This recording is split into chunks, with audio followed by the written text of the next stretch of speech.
nation will rise up and live out the true meaning of its creed. We hold these truths to be self-evident, that all men are created equal.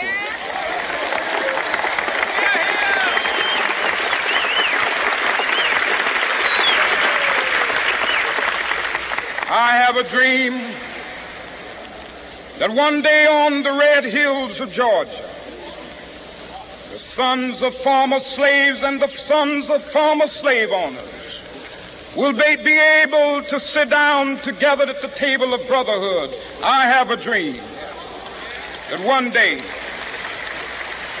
even the state of Mississippi, a state sweltering with the heat of injustice, sweltering with the heat of oppression, will be transformed into an oasis of freedom and justice. I have a dream that my 4 little children will one day live in a nation where they will not be judged by the color of their skin, but by the content of their character. I have a dream today.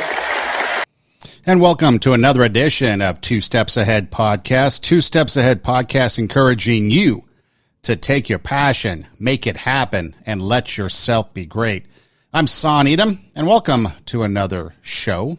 I believe this is show 92 as we march towards 100, the centennial, coming up in about 8 weeks. Glad to have you along. Hey, you can always check us out on social media, Instagram at Two Steps Ahead, TWO, Two Steps Ahead Podcast on Instagram. Also my personal Instagram page at Edom Rocks, EIDEM, ROCKS, all kinds of content there. But the main place to go is radiowarp.com, radio, WARP.com.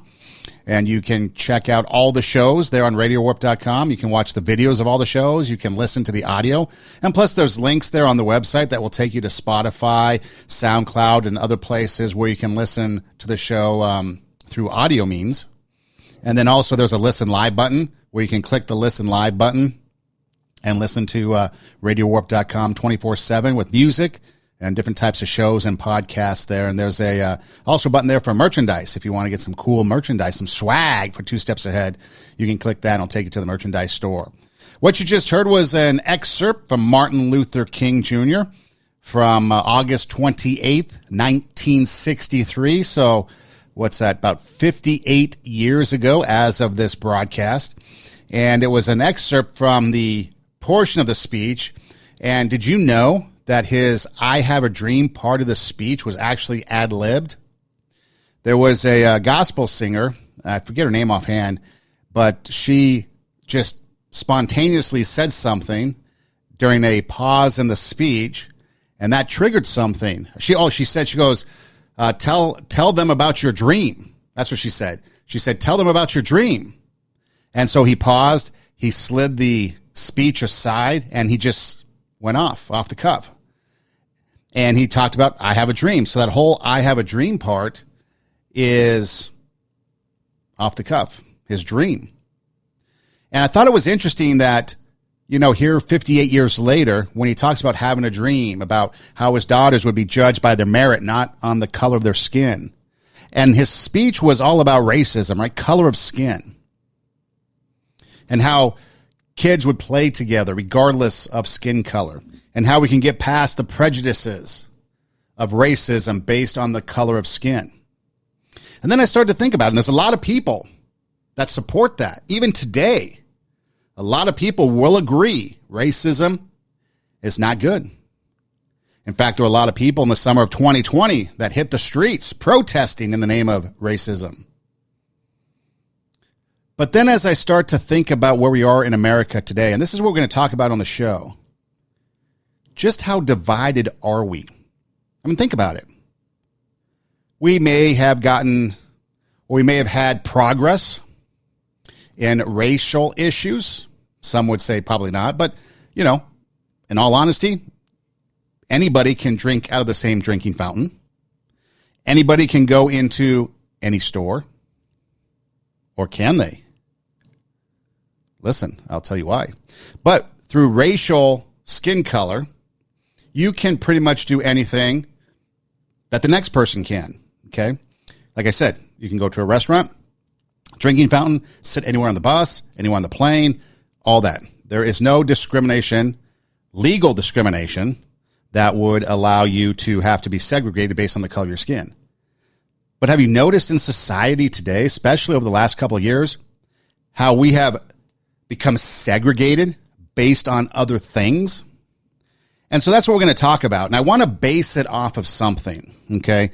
And the reason why I play Martin Luther King, his excerpt from I Have a Dream, because there was a teacher in Riceville, Iowa, back in 1968, and she taught, several years, but she was an anti-racist, I don't want to say activist because it does give it the wrong impression, but she was against racism. And in Iowa at the time, Iowa is pretty white, especially in rural Iowa. Riceville, Iowa was pretty much predominantly white. And so she came up with this idea. She wanted to teach her students, third grade students, what it would be like to be discriminated against based on something.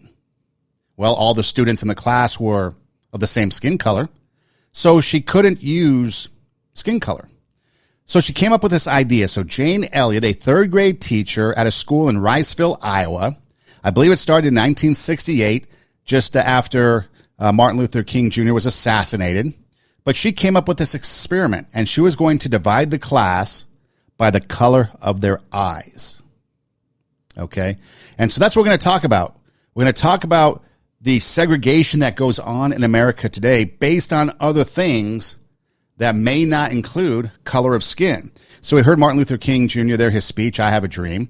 And so, yeah, we've got people now that are coming together, even though it might not seem like it, but people coming together for racial equality based on the color of skin. But so here Jane Elliott divided up the students, blue eyes and brown eyes. Okay? And so what she did was she started out by making the blue-eyed students, because she had blue eyes herself, the blue-eyed students were superior that day. The brown-eyed students were inferior. So what does that mean? So that means that the blue-eyed students would receive extra recess time. They would get extra portions of food at lunch. They could sit in the front of the class and participate in class discussions. Meanwhile, the brown-eyed students had to sit in the back, couldn't discuss what was going on in the class, couldn't go to recess at the same time, only had one portion of lunch. They had to have other restrictions placed on them as well. And then on top of it, she had this collar made for each of them that would identify them as brown-eyed. So that way, if you couldn't tell what color those eyes were, they were identified by this collar. And so she started to get these students to kind of talk about if this was something that would be acceptable or not. And I've got some clips here because in, I believe it was 1970, PBS reached out, and I guess she invited them into her class to film this experiment. And so we've got some audio from Jane Elliott. So let's start it off with this first clip with Jane Elliott, again, a third grade teacher, Riceville, Iowa, 1970. Okay, 1970. As of this broadcast, we're in 2021, so you can do the math to see just how far along this societal experiment has come. You think you know how that would feel to be judged by the color of your skin? Yeah. Do you think you do? No, I don't think you'd know how that felt unless you had been through it, would you? It might be interesting to judge people today by the color of their eyes. Would you like to try this? Yeah! Sounds like fun, doesn't it? Since I'm the teacher and I have blue eyes, I think maybe the blue-eyed people should be on top the first day. And up here? I mean, the blue-eyed people are the better people in this room. Oh, yes, they are. Blue-eyed people are smarter than brown-eyed people. My dad isn't that stupid. Is your dad brown-eyed? Yeah. One day you came to school and you told us that he kicked you. He did. Do you think a blue-eyed father would kick his son? Yeah. My dad's blue-eyed.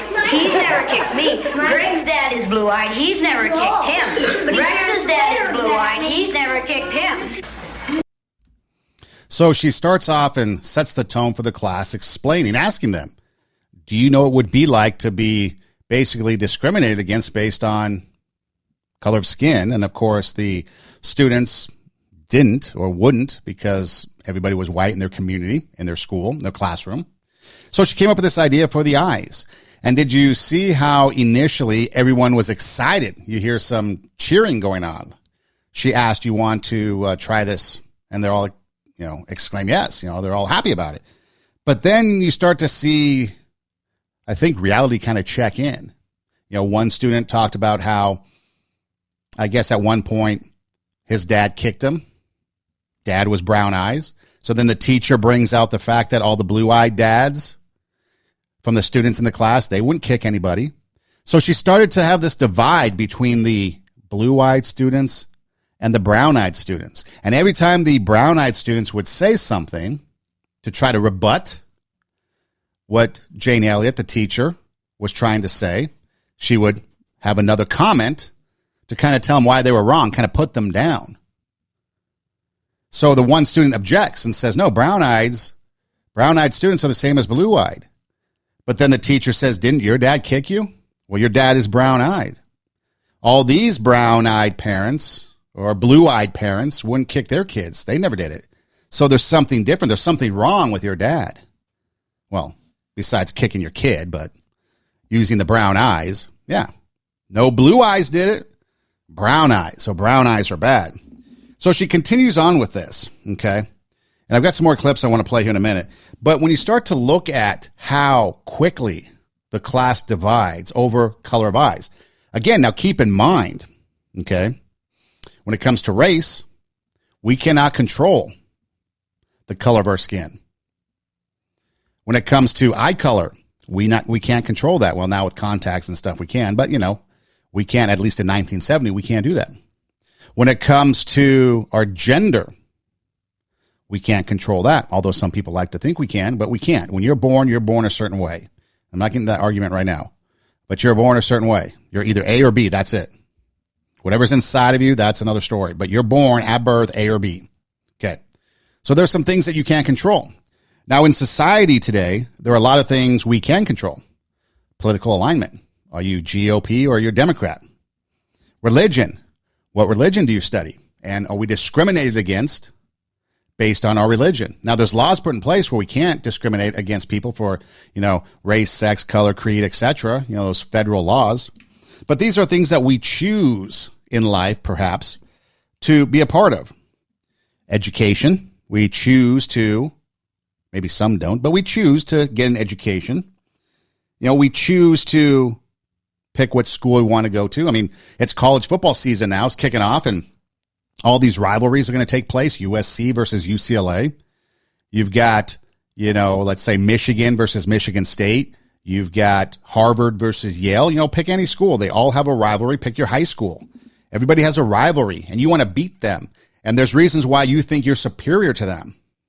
Now, you can even go to the professional sports. You've got, like the Dodgers Giants. You've got the Yankees Red Sox. Now there's one way for fans, and it's gotten crazy too, because if you're a Dodger Giant fan, your rivalry has consisted, like other sports, especially soccer, overseas in Europe, but in fighting and bloodshed, in people fighting where, one time a paramedic from San Francisco, a Giant fan, was practically paralyzed, almost killed in the parking lot of Dodger Stadium. So fanatics, short for fan, is, fanatics. And so you have these people that get excited. They pick a side. But we choose to pick those sides. However, the one thing is that we can determine who is greater is on the field of competition. So we can say, Dodgers beat the Giants, Dodgers are better. Giants beat the Dodgers, Giants are better. USC beat UCLA in football, USC's better. USC beat Notre Dame. Nebraska, hopefully they win a few games and beat some rivalry teams so that they can say they're better. And so, it goes on and on there. So athletics, it's a little different because we do have some satisfaction to know that we either won or we lost. And then we kind of leave it there, especially if we get over the bad feelings, we don't get hostile about it. But when it comes to some of these other things, brown-eyed and blue-eyed, we can't choose that. And so you can see these students, at first they were really excited about the experiment. And then I think reality started to set in that they could see the divide that was starting to take place. The blue-eyed people get 5 extra minutes of recess, while the brown-eyed people have to stay in. The brown-eyed people do not get to use the drinking fountain. You'll have to use the paper cups. You brown-eyed people are not to play with the blue-eyed people on the playground because you are not as good as blue-eyed people. Well, the brown-eyed people in this room today are going to wear collars so that we can tell from a distance what color your eyes are. On page 127. 127. Is everyone ready? Everyone but Laurie. Ready, Laurie? Brown-eyed. She's a brown-eyed. You'll begin to notice today that we spend a great deal of time waiting for brown-eyed people.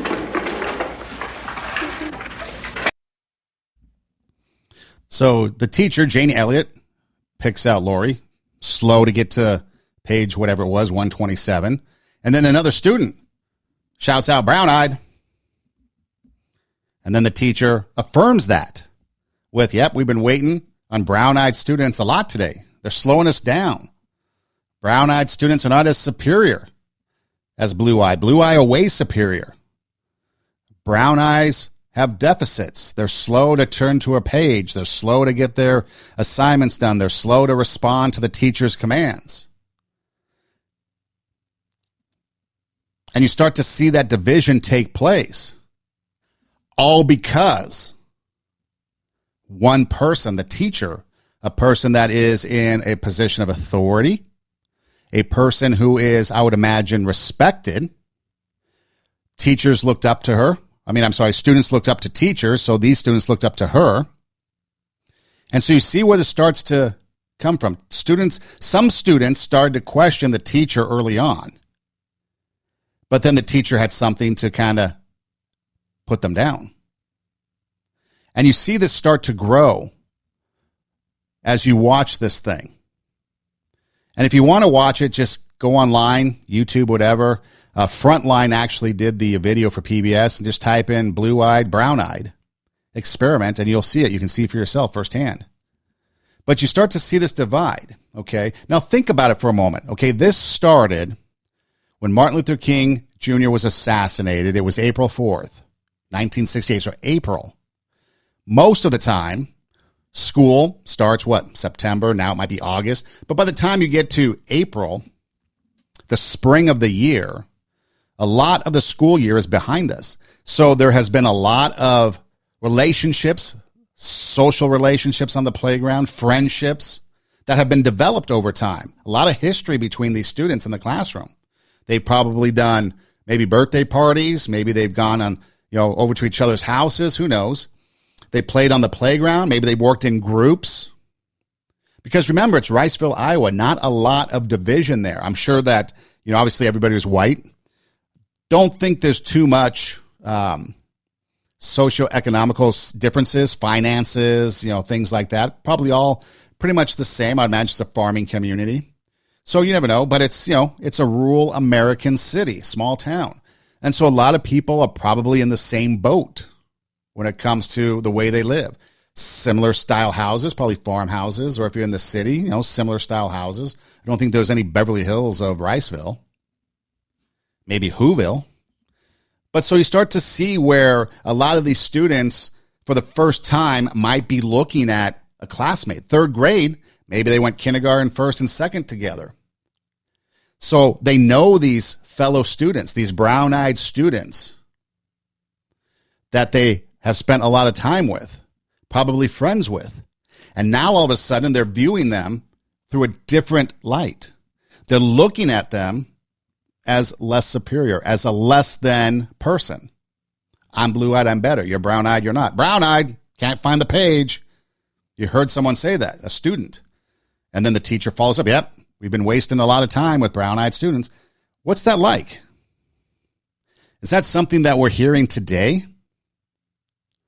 And if so, where's it at? What area are we starting to hear some of these similar things, right? So we've talked about it, okay? You have usually your division comes along racial lines. You also have now sexual orientation.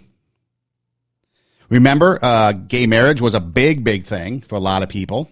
Fighting gay marriage, recognizing gay marriage. There was a big divide between that. The people on the pro-gay marriage side versus the anti-gay marriage side and the fight that occurred. But what about gender-neutral bathrooms? Nobody ever thought or cared about, at least in my experience, gender-neutral bathrooms. You just went into the bathroom that you wanted to go into. Nobody ever thought twice about it until the Obama administration made it a big deal. Then all of a sudden, gender-neutral bathrooms, that topic blew up. Great divide. Now there's arguments over who can go where.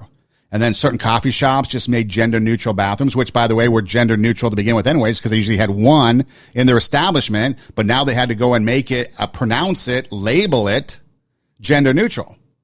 When you only have one bathroom, people, it is gender-neutral. But now we have to consciously think about it, and we have to be like everybody else, so now we're going to label it gender-neutral. And so all of a sudden, everything became gender-neutral. Go to the gas station, gender-neutral. Gas station bathrooms were always pretty much gender-neutral, if you know what I mean. You just went whichever one you could get into. After time, this one's broken, this one's flooded, this one's too dirty, this one's open, don't care what the sign says, that's the one that I'm using. But it was when you got into these multi-facility bathrooms, started to make a big deal out of it. Gender neutral. Anybody can use any bathroom that they want. Before that, nobody really cared. Or at least they didn't think about it. It didn't become network news worthy until somebody in a position of authority, whom a lot of people respected, made an issue of it. Brown-eyed, blue-eyed. Gender neutral bathrooms.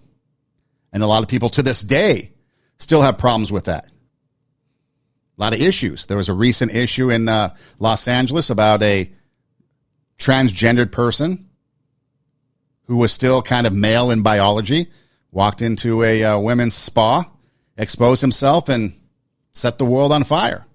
Politically, socially, a lot of arguments, protests, fights, division. You can also talk about religion. What about wokeness now? People divided over being woke. Mr. Potato Head. No, can't have him because he's not gender neutral. Although there was Mrs. Potato Head. What about Aunt Jemima? Martin Luther King Jr. was talking about he had a dream where everyone's created equal. Everyone can play with each other. You're judged by the merit. Well, Aunt Jemima was deemed racist. I'll let you decide whether or not Aunt Jemima is a racist thing, but you're celebrating a spokesperson for syrup. But somehow that's racism because of wokeness. Uncle Ben's rice. That's racist to have Uncle Ben on the box of a rice box. Is it? But now we've got to divide because someone came out and said it is. So everybody jumped on it. Nobody cared before. Uncle Ben, Aunt Jemima, some of these things, Mr. Potato Head, they've been around forever. And nobody cared. Nobody thought about it. It's really irrelevant when it comes to the scheme of things in life. Outside of Toy Story, Mr. Potato Head probably would have been irrelevant a long time ago with the electronic age. But Toy Story kind of kept it around. Now all of a sudden, somebody says something, it's a big deal. Now we got to fight over it. Brown-eyed, blue-eyed. Let's see where we're at here with Jane Elliott. And it seemed like when we were down on the bottom, everything bad was happening to us. The way they treated you, you felt like you didn't even want to try to do anything. It seemed like Mrs. Elliott was taking our best friends away from us.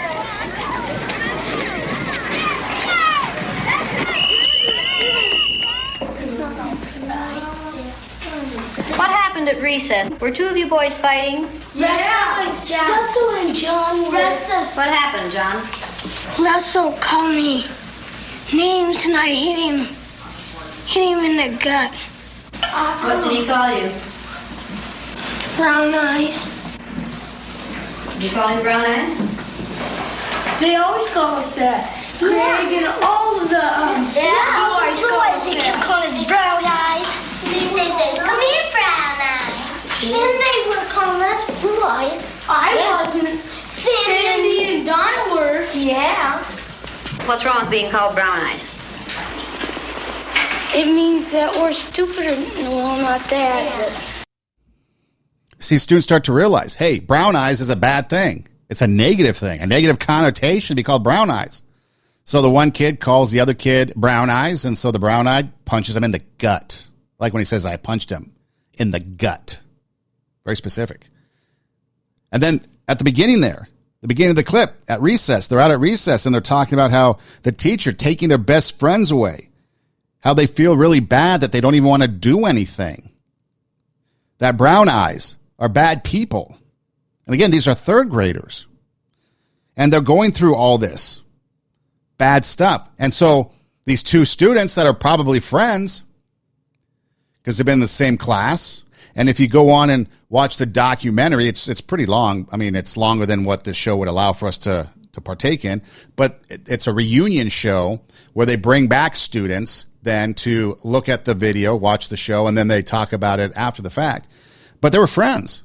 And now they're fighting, punching each other in the gut because they were called brown-eyed. They're called names, brown-eyed. So you see the divide. The divide is there and it's growing. This is just one day. So it went from morning when Jane Elliott, the teacher, introduced this experiment, brown-eyed, blue eyes. Up until then, everybody got along. Now in the morning, the division starts to grow. Brown-eyed people. You can't turn to page 127 fast enough. We're waiting on you, You're slow. Your brown-eyed dads kick you. Blue-eyed dads don't do that. They don't behave that way. Lunchtime, just a couple hours into the day of this experiment, and all of a sudden, there's a great divide. People fighting over the fact that they're being called brown-eyed. They're fighting over their differences. All because one person, the teacher, in this case, intentionally did this, but the teacher started this. One person. And the kids bought it hook, line, and sinker, and they end up fighting. They end up fighting over it. Now, as the experiment and the day goes on, it gets worse, and the kids get worse. But then the twist comes the next day. So the next day, the teacher comes in, and she switches it. Now, all of a sudden, the brown-eyed students are the better student. They get the extra recess. They get the extra lunch. They get all the benefits of being in the front, class discussion. Blue-eyed sent to the back. They have to wear the collars. The dynamic changes. So now the brown-eyed students who felt all this oppression and discrimination the first day, instead of learning, they now repay the favor and they start calling people blue-eyed. Now the blue-eyed students are the bad students. They're the ones we're waiting on. They're the ones that are doing everything wrong. The brown-eyed students are superior, and the teacher reinforces this, and the dynamic changes. So the exact same behavior takes place the very next day, except it switches roles. Brown-eyed students are now the superior ones. Blue-eyed students aren't, and you have a repeat of the day before. And the whole point of this was for the teacher, Jane Elliott, to try to get students to understand, in this case, and I guess at the time of this video, but it started in 1968 after Martin Luther King Jr. was assassinated. So late 60s, early 70s, this experiment going on. She's talking about trying to show what it's like to be treated differently based on something you can't control. I watched what had been marvelous, cooperative, wonderful, thoughtful children turn into nasty, vicious, discriminating little third graders in a space of 15 minutes. 15 minutes. 15 minutes. 15 minutes. Wonderful, thoughtful to little devils. Vicious. 15 minutes. Look how quickly it changed. I mean, imagine, let's set the stage again. What if these students are in a typical school, small town Iowa? I spent a lot of time, well, about a year and a half. That's not a lot of time, but I spent a significant amount of time in a small town in Iowa, Esterville, Iowa. A lot of times it's in these small town schools, it's one building for K through 12. You're in one building. But a lot of times you have one kindergarten class that moves to first grade, second grade, third grade, fourth grade, and they move on. So if these students were together in kindergarten, first and second grade, and now we're into April, they've had all year together. They're friends. They all look alike. They all come from similar backgrounds. I would guess maybe farming community, similar experiences in life. 15 minutes, Jane Elliott says right there. They went from wonderful to vicious. Fighting at lunch, punching each other in the gut over calling somebody a brown-eyed or blue-eyed. Something we can't control. And this was the reason why she wanted to do this, okay? This is the clip to listen to carefully, because this whole experiment that she came up with came from what happened in the aftermath of the assassination of Martin Luther King Jr. So this is the, as they call it, the money clip. On the day after Martin Luther King was killed, one of my students came into the room and said, "They shot a king last night, Mrs. Elliott. Why'd they shoot that king?" I knew the night before that it was time to deal with this in a concrete way, not just talk about it, because we had talked about racism since the first day of school. But the shooting of Martin Luther King, who had been one of our heroes of the month in February, could not just be talked about and explained away. There was no way to explain this to little third graders in Riceville, Iowa. As I listened to the white male commentators on TV the night before, I was hearing things like, who's going to hold your people together, as they interviewed black leaders? What are they going to do? Who's going to control your people? As though these people were subhuman and someone was going to have to step in there and control them. They said things like, when we lost our leader, his widow helped to hold us together. Who's going to hold them together? And the attitude was so arrogant and so condescending and so ungodly that I thought, if white male adults react this way, what are my third graders going to do? How are they going to react to this thing? So much to unpack in that clip. First off, it starts with the media. Sound familiar? The media, people, white male news anchors, in her opinion, saying your people. What are they going to do? Our people, our widow. Talking about JFK and his assassination. See, there was a divide in the media already with the use of language. And so Jane Elliott picks up on that. And she doesn't like it. She said it made the black people, them over there, sound subhuman. Where are we at today?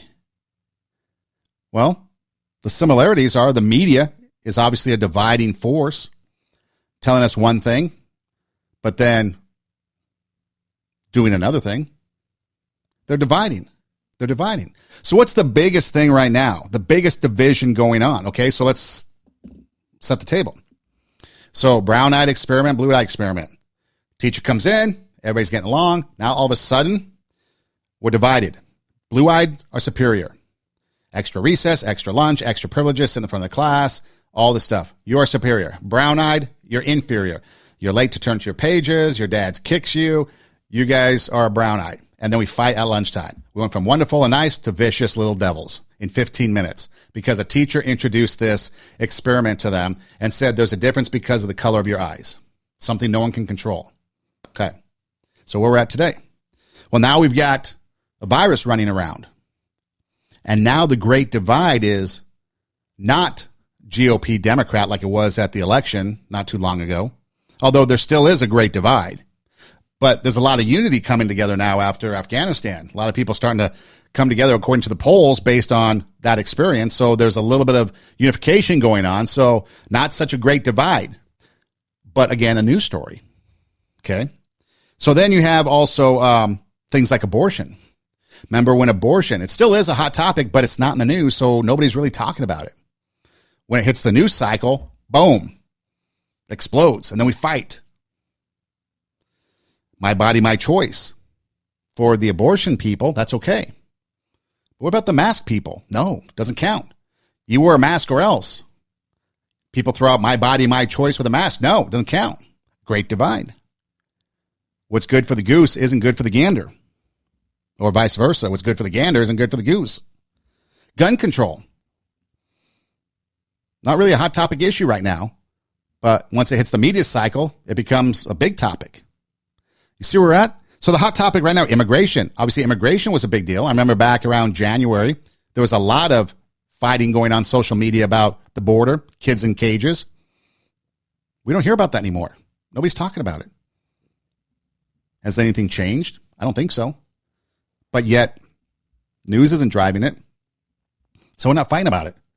What are we fighting about? Well, we're fighting about masks and vaccines right now.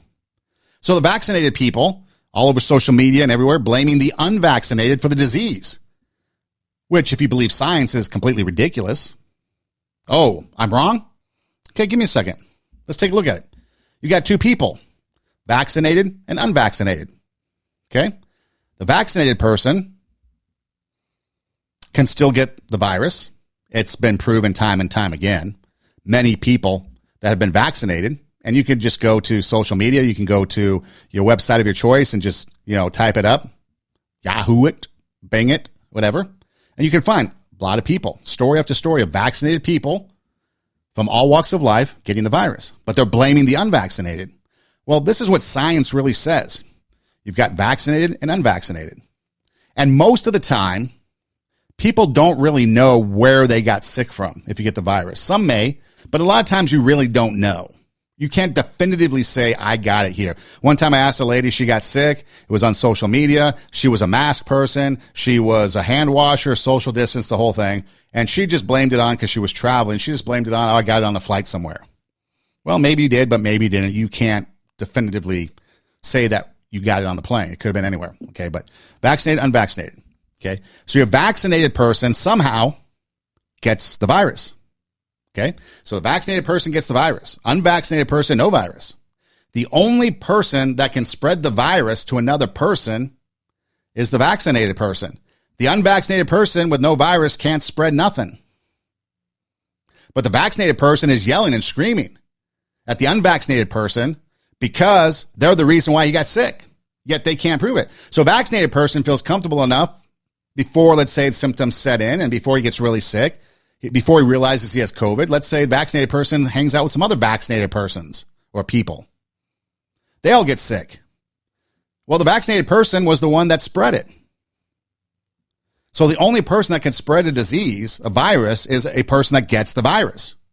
So the culprit here is the virus, not whether you're vaccinated or not vaccinated, because everybody apparently can still get the virus. The only difference with the vaccine, as the narrative goes, is your symptoms won't be as bad. Well, I'll let you be the judge of that. Now, the unvaccinated people, it's a choice. If you want to get it and you want to wear a mask and you want to get vaccinated and you want to do all that, go ahead and do it. Unvaccinated people are okay with you doing that. Maybe they look at you funny because they don't agree with it, but they're okay with it. Vaccinated people, they're militant. They blame you. They curse you. They fight with you on social media. They call you all kinds of names. They hope that you get COVID and that you die of it. Brown-eyed, blue-eyed. The divide. It started out with masks. Masks, no masks. You should wear a mask because it stops the spread. Okay, it's been a year and a half. California's had extreme lockdown, extreme mask measures, and the virus is still around. Logical person with some reasonable critical thinking skills would say, yeah, mask probably not the best thing, but whatever. But you do you, I'll do me. But don't force it upon me.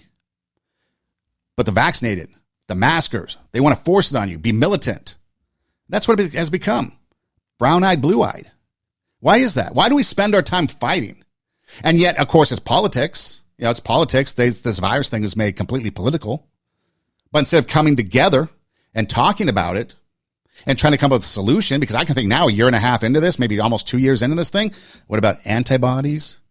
Is there a test to do that, to see if people who are naturally immune have enough antibodies to fight it off? Well, now we've got all kinds of variants coming. First it was the Delta variant, then the Lambda variant. Now the South African variant I'm reading is the next thing coming. Now we're talking about booster shots every 5 months. What does it end? The divide grows bigger. The militant people pointing at you. So the anti-vaxxers, now they got to rise up and be militant Because at first they're like, nah, you do you, I do me. Oh, wait, you're going to get militant with me now? Game on. Let's fight. And now we're in the proverbial playground punching each other in the gut because somebody said something. Get the vaccine. Blame the unvaccinated. The vaccinated people are the ones that are superior. The unvaccinated aren't. They're the ones causing all the problem. The right to life people, they're the ones causing all the problems.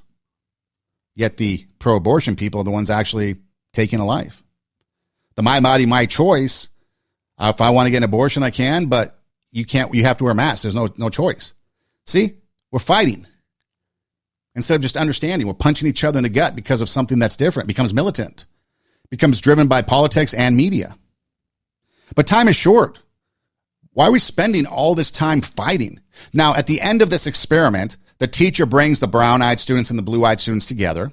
She takes the collars off that identified them as the inferior person, allows them to rip them up, throw them in the trash, brings them together, and at the end of the experiment, they're back to one class. She explains to them, it's just an experiment, just an exercise, see what happened, and it was a learning lesson. A lesson for people to realize that there could be differences in this world, but it doesn't have to be a divide, especially against things that aren't really that important. Now, I'm not saying a pandemic and a virus isn't important, but when you have the numbers not backing it up, when you have people lying to you, like the teacher did not believe that brown-eyed students one day or blue-eyed students the next day were inferior, but she said it. And the trusting students believed her because she was in a position of authority. She was a position of trust. Who are you trusting? Are you doing your own research, or are you just looking at social media, Twitter, CNN, MSNBC, Fox News, whatever? Are you just looking at those places and saying, nope, that's it? Or are you really doing your research? Are you really checking it out? Are you really having a thought of your own? We would rather sit in the playground and punch each other in the gut than come together and work together. I often think how great this country is, but I think today, if we were to start over and do everything that was necessary to build this country up again, I don't think we could do it. You think of the pilgrims and the people that came over. Now, don't get me started on your June 19th stuff. This isn't politics. This is just straight facts. People came over here to start this colonization of the country. Then from there, we expanded west. Recently, I got to go to St. Louis and see the Arch, gateway to the rest, the gateway to the west. Then we expanded west. We grew from little rural communities, little cow towns, little, Wild West show towns to big metropolises. People built this country. I don't think we could do that today. Too much infighting, too much separation, too much difference for us to come together for the common good. That's why we can't beat a pandemic, because we have to politicize it. We have to fight about it. We have to argue about it. We have to get on social media and be a keyboard social warrior because everybody has a PhD in everything nowadays. And we fight. We spend our time fighting. Fight, fight, fight. That's all we want to do. But is that the best way for us to spend our time? You have to remember that time is a gift, not something you're entitled to. And no matter how hard you try, you can't control it. There's no making it go backwards or stopping it. The only thing you can do is choose how to spend the time you're given. You don't know how many more days or years you have, so make sure you're celebrating every moment you get. Time is a gift. Life is a gift. How are you going to spend it? How are you choosing to spend this precious thing called time? If anything, we've all learned in the last year and a half, tomorrow is definitely not guaranteed. So we're going to spend it listening to people tell us how we should think, how we should believe, how we should act our lives, what we should engage in. Take that free thought away. Live inside that box that we always talk about. Or you can live outside the box. Bring out your inner greatness. Raise the standard. Take your passion. Make it happen. Let yourself be great. Because when we listen to others that push down, if you're a vaccinated person and you're slamming an unvaccinated person, somebody that lives on the other side of the world from you, but you're on social media slamming them. Why? They're not contributing to anything you did. Were you the one out in the streets in the summer of 2020? There's a correlation. Usually the people that are vaccinated, not all, but I'm starting to notice a correlation, an unscientific correlation. The people that are vaccinated and cursing the unvaccinated were the people in the streets that were burning down businesses and looting and rioting in the name of social justice. See, that was okay. Martin Luther King, to O.J. Simpson, to George Floyd. We haven't come very far with the divide, the racial divide that has caused. And now we're moving into a medical divide. Now California wants passports. You have to have a passport to get in someplace. The collar. Brown-eyed, you got to wear a collar so we can identify you. Well, we need to know what your vaccination status is. Black people in the 60s, you can't drink in this drinking fountain. You can't go into that restaurant. You can't go to this movie house. You have to stay out because you're not allowed here because you don't qualify. In this case, based on the color of your skin. Out in California, New York, you can't come in because you don't have a vaccine. You don't have a vaccine that proves you can't get COVID, yet the news story, the very news entities that are dividing us are telling us that vaccinated people get COVID too.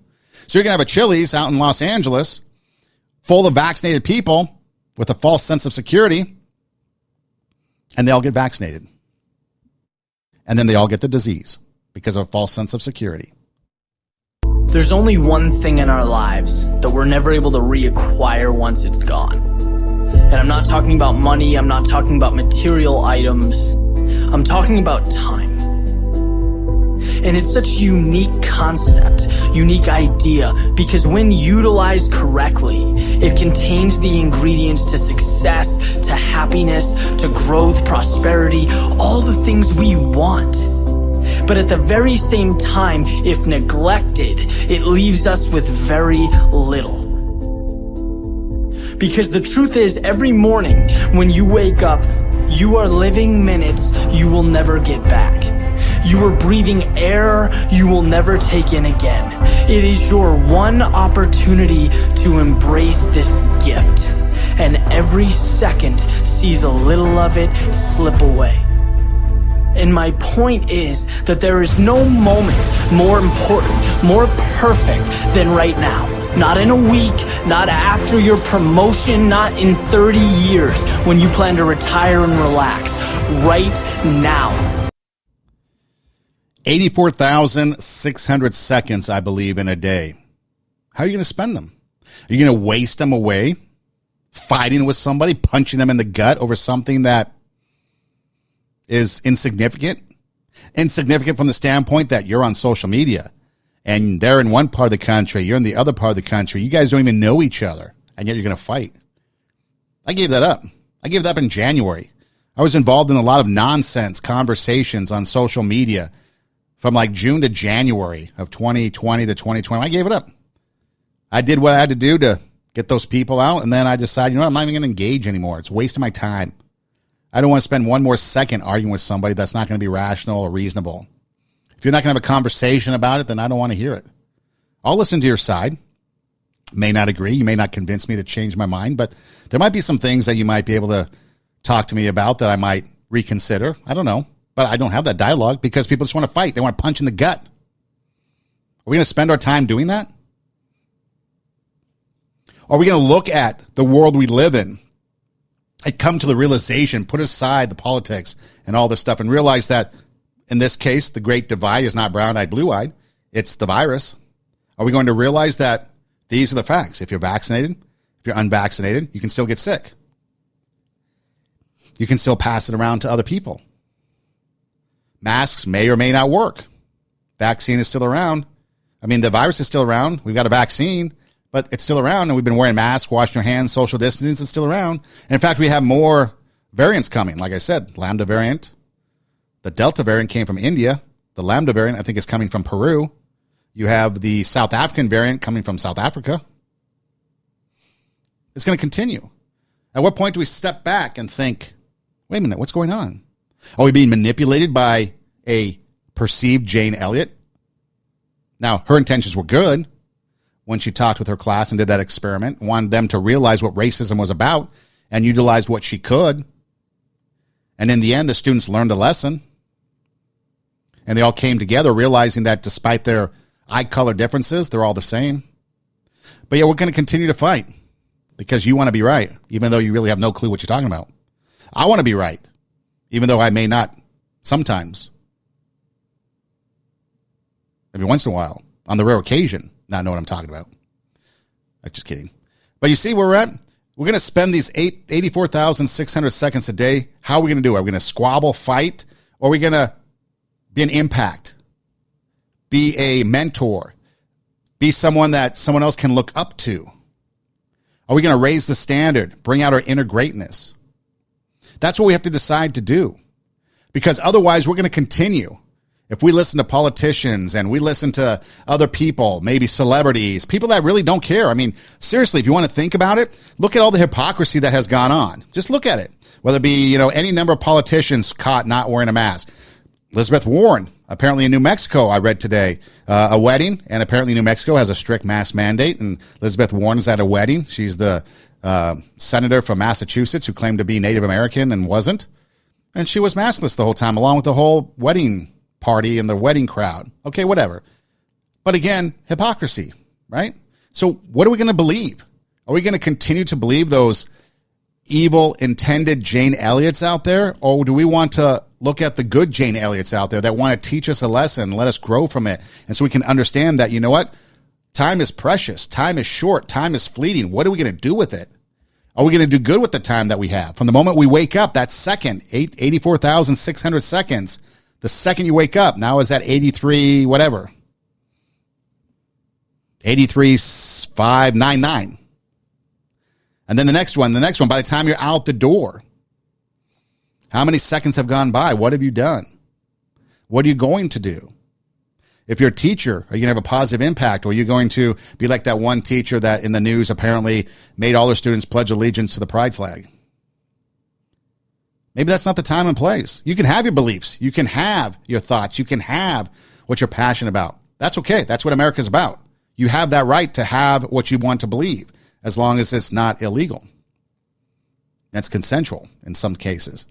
But you have that right to freedom, free speech, stuff like that.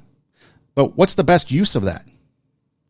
Are we going to sit there and continue to have this great divide, pick on people? Because what's the next thing? Again, it was race, it's politics, it's gay marriage, it's gender-neutral bathrooms, it's money, the elite versus the undelete. We always hear about that. We got to spread the wealth. The rich have to pay their fair share. All this stuff. My body, my choice. Immigration. Now we have Afghanistan. People want to bring 200,000 Afghanistan people here. How do we do that? Now there's a divide over how we do that. Oh, some say they're terrorists. Some say they're needed. What about the divide when it was women? Me Too. The Me Too movement. We believe all women. And all these people rose up for women's rights. And now everyone's talking about, well, where are these people now with the Afghan women? And all the abuses they're going to face. These people are silent. See, a divide. Everything's a divide. And I get it. We have to one-up each other. That's the society that we live in. But what if we set that aside and be like, okay, what can we do to help these people? Because if you look at them individually, as a person, I think we look at them differently. We take the lens of politics off. Maybe we take the lens of religion off because maybe they believe something a little different. Now, I'm not saying we give up safety and security. We got to do it right. We got to do it proper. Just like an alcoholic that comes to AA, we don't give them just a bunch of money and walk them by the bar every night. We got to do it right and we got to do it proper for them to recover, right? A drug addict, same thing. We don't want to put them in an environment to fail or an environment that they hurt us or hurt other people. We like to help homeless people, but how many times do we hear stories of homeless people attacking those that have tried to help them? So we got to do it right. We got to do it safe. But are we going to spend our days fighting? Are we going to spend our days arguing? Are we going to spend our days doing that which is good, helping others, being a positive impact on this world, being someone that people remember that did something good? Because time is fleeting, and we never know when our time is done. We've learned that this past year. And so as we sit there, are we going to let blue-eyed and brown-eyed people fight it out in the lunch yard and punch each other in the gut? We're going to come together and realize, dude, we've got a problem. We got a problem in this country. We've got a problem in our community. We got a problem in our school. We got a problem in our family. Whatever the case may be, how can we solve it? How can we come together and use our time wisely and put together a plan? We're not always going to agree on everything. We all know that. History is known for disagreement. But how can we compromise? Compromise might be a good word that we need to promote more. Maybe we need to compromise. Maybe we need to not point the finger at somebody, whether they're vaccinated or not, whether they're wearing a mask or not, whether they're driving a car of a certain kind or not, whether they're doing a job or not, whatever it is. Maybe we need to start looking at people through the lens of compassion, the lens of kindness, having compromise, be quick to listen, slow to speak. Now, that doesn't happen. We need to change ourselves. We need to fix ourselves first. I need to fix myself first before I can approach. I need to get prepared to go approach people that have a different view, a different viewpoint, a different thought, opinion, etc. But then so do you, so that when you and I come together to talk about the issues, we can come up with a solution or compromise solution instead of just fighting and punching each other in the gut because you're brown-eyed and I'm blue-eyed.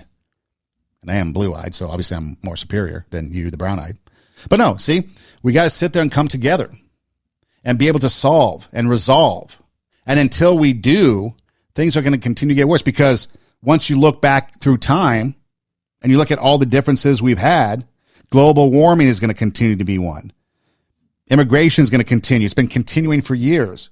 Gun control, you can argue over whether guns are people. My opinion, people kill people. You put a gun on a table, unless someone picks it up and fires it, nothing's going to happen. See, but we have to have conversation. We have to talk about it. We have to be able to come together in a rational and reasonable way to have dialogue about it. And then we need to be informed, not informed by the media and the people, the Jane Elliots that are pushing our buttons and making us be divided, but we need to go find factual places where we can get information, good information, and then maybe find 2, 3, 4 of them so we can put together what's the common ground for truth. Maybe we need to start demanding truth from people. Fake news is just a code word for lies. Oh, they do fake news. No, fake news is a lie, people. And once we start to think that fake news is lying, that might change our perception too. We might start to come to an understanding that when someone says, oh, they're fake news, no, that's a lie. Would you allow, if you had a significant other, to lie to you? Would you allow your kids to lie to you? No, you wouldn't. You wouldn't tolerate that. If you allowed your kids to lie to you and you're a parent, probably a bad parent. I'm not calling you out, but probably a bad parent. They're going to take advantage of you. If you're a teacher and students lie to you, would you allow that? Disrespect you? No. So why do we allow the media to do that to us? And then why do we turn around and do it to other people? Following the golden rule, do unto others as we would have them do unto us. Maybe it's about time we start thinking about that. Because if you come to me and you treat me a certain way, I have a little bit more patience, especially if it's a negative interaction. I have a little bit more patience. I might be a little bit of a smart ass in my response, but I'm not going to get hostile. But if you continue to come at me, yeah, you might get me going, and it might be game on. I might be punching you in the gut in the playground. But if we approach each other with respect, if we approach each other with love, if we approach each other and realize that we're humans and our time here is short and we need to get the most out of it and start to realize and focus on how can I help others. If I'm a vaccinated person, how can I help you understand my point of view without condemning you in a militant fashion? If I'm unvaccinated, how can I help you understand my point of view? You can still be separate. You can still think 2 different ways, but we can understand each other, because once we start to understand each other, we can start to work for the common good, which in this case would be to get rid of this virus, right? We don't want it. We want to get back to life, back to reality. But as long as we fight, we're never going to come up with a solution. We've got to come together. Time is fleeting.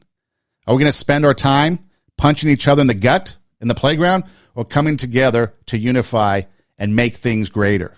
Bring out the inner greatness, raise the standard, take our passion, make it happen, and let ourselves be great. 2 Steps Ahead podcast, radiowarp.com, radio W-A-R-P, radiowarp.com. Everything you need to know for 2 Steps Ahead podcast. You can click the listen live button and listen to live programming, music, 80s, pop music, etc. on the listen live. Or you can listen to podcasts, and also on radiowarp.com, there's links to different places where you can catch the podcast on demand. My name is Son Edom. Hey, thanks for listening. Do tell a friend. Take your passion. Make it happen. Let yourself be great. And until next time, God bless.